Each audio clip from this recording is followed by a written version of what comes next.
अजित पवारांकडून अजून सुद्धा शरद पवारांना शुभेच्छा दिल्या गेल्या नाहीत। पवार काका पुतणे नागपुरात तरी सुद्धा शुभेच्छा दिलेल्या नाहीत। समाज माध्यमांवर सुद्धा अजित पवारांनी शुभेच्छा दिल्या नाहीत। वडेट्टीवारांना शुभेच्छा, मग शरद पवारांना का नाही अशी चर्चा राजकीय वर्तुळामध्ये सुरू झालेली आहे। अजित पवार यांनी अजूनही शरद पवार यांना जन्मदिनाबद्दल वाढदिवसाबद्दल शुभेच्छा दिलेल्या नाहीत, त्यामुळे मोठी चर्चा राजकीय वर्तुळात सुरू झालेली आहे। अजित पवार यांनी वडेट्टीवारांना शुभेच्छा दिल्यात, मात्र शरद पवार यांना शुभेच्छा दिलेल्या नाहीत। समाज माध्यमांवर सुद्धा त्यांनी शुभेच्छा दिल्या नाहीत। नागपूरमध्ये एकत्र ठिकाणी असून सुद्धा एकाच ठिकाणी नागपूरमध्ये असून सुद्धा त्यांनी शुभेच्छा दिलेल्या नाहीत, त्यामुळे राजकीय वर्तुळात चर्चा सुरू झाली आहे।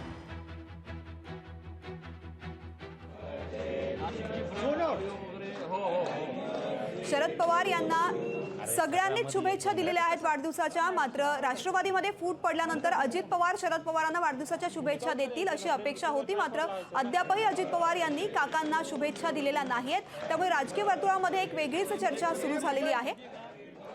वडेट्टीवार यांना शुभेच्छा अजित पवार यांनी दिलेल्या आहेत, मात्र शरद पवार यांना समाज माध्यमांवर सुद्धा त्यांनी शुभेच्छा दिलेल्या नाहीत।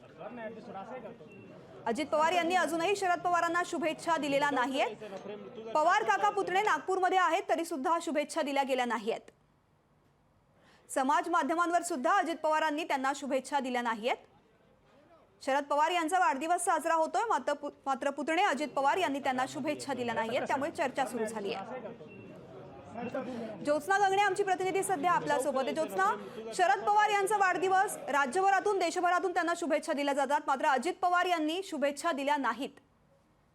अगदी तृप्ती बरोबर आहे। शरद पवार हे असो किंवा पवार कुटुंबियातले कोणतेही कार्यक्रम जेव्हा असतात तेव्हा ते सार्वजनिकरित्या एकाच मंचावरती येतात आणि शरद पवार हे एकूणच राष्ट्रवादीचे सर्वोच्च नेते मानले जातात, एकूणच महाराष्ट्राचे सर्वोच्च नेते आहेत आणि अशामध्ये स्वतः त्यांचे खुद्द त्यांचे पुतणे अजित पवार जे आहेत त्यांनी अजूनपर्यंत त्यांच्या लाडक्या काकांना म्हणजे शरद पवारांना जे आहेत ते फोनवरती सोशल मीडियावरती अशा कोणत्याही प्रकारच्या वाढदिवसाच्या शुभेच्छा ज्या आहेत त्या दिलेल्या नाहीयेत। दुसरीकडे मात्र मुख्यमंत्री एकनाथ शिंदे यांनी मात्र सकाळी शरद पवार यांना फोनवरती त्यांच्या वाढदिवसाच्या शुभेच्छा दिलेल्या आहेत। मात्र एके बाजूला पवार कुटुंब जेव्हा हे सांगत असतं की कुटुंबामध्ये एकोपा आहे, राजकारण वेगळं असतं आणि कुटुंब आमचं एकच आहे असं जेव्हा सांगत असतं, त्याच वेळेस शरद पवारांना अजित पवार यांनी वाढदिवसाच्या शुभेच्छा न देणं कुठेतरी हे पाहायला म्हणजे आपण म्हणू शकतो की जे सगळं बरोबर जे दिसतात ते स्टेजवरती एका स्टेजवरती पवार कुटुंबियाचे सण साजरे करताना दिसतात।